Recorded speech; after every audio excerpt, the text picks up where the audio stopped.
January 19th, Genesis 39:1 through 41:16. Now Joseph had been taken down to Egypt. Potiphar, an Egyptian who was one of Pharaoh's officials, the captain of the guard, bought him from the Ishmaelites who had taken him there. The Lord was with Joseph so that he prospered, and he lived in the house of his Egyptian master. When his master saw that the Lord was with him and that the Lord gave him success in everything he did, Joseph found favor in his eyes and became his attendant. Potiphar put him in charge of his household, and he entrusted to his care everything he owned. From the time he put him in charge of his household and all of that he owned, the Lord blessed the household of the Egyptian because of Joseph. The blessing of the Lord was on everything Potiphar had, both in his house and in the field. So Potiphar left everything he had in Joseph's care. With Joseph in charge, he did not concern himself with anything except the food he ate. Now Joseph was well built and handsome, and after a while his master's wife took notice of Joseph and said, "Come to bed with me." But he refused. "With me in charge," he told her, "my master does not concern himself with anything in the house. Everything he owns he has entrusted to my care. No one is greater in this house than I am.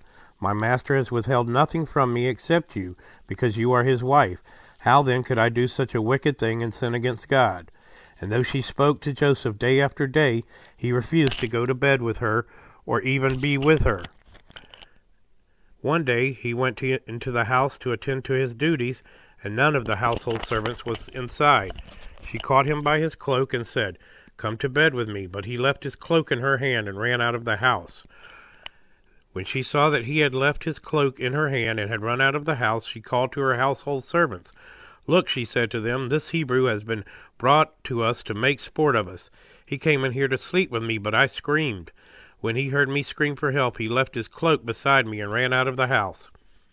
She kept his cloak beside her until his master came home. Then she told him this story. "That Hebrew slave you brought us came to me and to make sport of me, but as soon as I screamed for help, he left his cloak beside me and ran out of the house." When his master heard the story, his wife told him, saying, "This is how your slave treated me." He burned with anger. Joseph's master took him and put him in prison, the place where the king's prisoners were confined. But while Joseph was there in the prison, the Lord was with him. He showed him kindness and granted him favor in the eyes of the prison warden. So the warden put Joseph in charge of all those held in prison, and he was made responsible for all that was done there. The warden paid no attention to anything under Joseph's care because the Lord was with Joseph and gave him success in whatever he did. Some time later, the cupbearer and the baker of the king of Egypt offended their master, the king of Egypt. Pharaoh was angry with his two officials, the chief cupbearer and the chief baker, and put them in custody in the house of the captain of the guard in the same prison where Joseph was confined.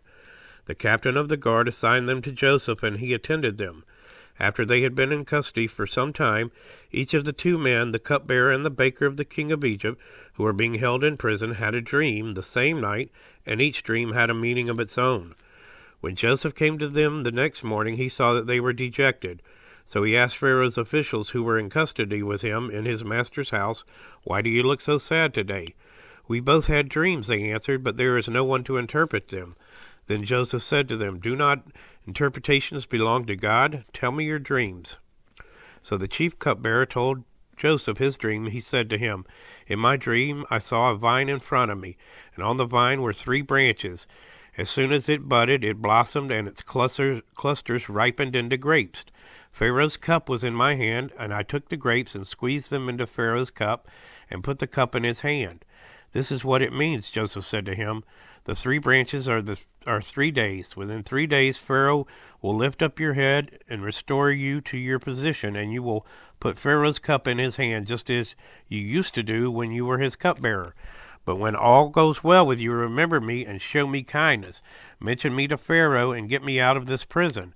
I was forcibly carried off from the land of the Hebrews, and even here I have done nothing to deserve being put in a dungeon." When the chief baker saw that Joseph had given a favorable interpretation, he said to Joseph, "I too had a dream. On my head were 3 baskets of bread. In the top basket were all kinds of baked goods for Pharaoh, but the birds were eating them out of the basket on my head." "This is what it means," Joseph said. "The 3 baskets are 3 days. Within 3 days Pharaoh will lift off your head and impale your body on a pole, and the birds will eat away your flesh. Now the 3rd day was Pharaoh's birthday, and he gave a feast for all his officials. He lifted up the heads of the chief cupbearer and the chief baker in the presence of his officials. He restored the chief cupbearer to his position so that he once again put the cup into Pharaoh's hands. But he impaled the chief baker, just as Joseph had said to them in his interpretation. The chief cupbearer, however, did not remember Joseph, and he forgot him. When 2 full years had passed, Pharaoh had a dream. He was standing by the Nile, when out of the river there came up 7 cows, sleek and fat, and they grazed among the reeds. After them 7 other cows, ugly and gaunt, came up out of the Nile and stood beside those on the river bank. And the cows that were ugly and gaunt ate up the 7 sleek, fat cows. Then Pharaoh woke up. He fell asleep again and had a second dream. 7 heads of grain, healthy and good, were growing on a single stalk. After them 7 other heads of grain sprouted, thin and scorched by the east wind. The thin heads of grain swallowed up the 7 healthy, full heads. Then Pharaoh woke up. It had been a dream. In the morning his mind was troubled, so he sent for all the magicians and wise men of Egypt. Pharaoh told them his dreams, but no one could interpret them for him. Then the chief cupbearer said to Pharaoh, "Today I am reminded of my shortcomings. Pharaoh was once angry with his servants, and he imprisoned me and the chief baker in the house of the captain of the guard. Each of us had a dream the same night, and each dream had a meaning of its own. Now a young Hebrew was there with us, a servant of the captain of the guard. We told him our dreams, and he interpreted them for us, giving each man the interpretation of his dream. And things turned out exactly as he interpreted them to us. I was restored to my position, and the other man was impaled." So Pharaoh sent for Joseph, and he was quickly brought from the dungeon.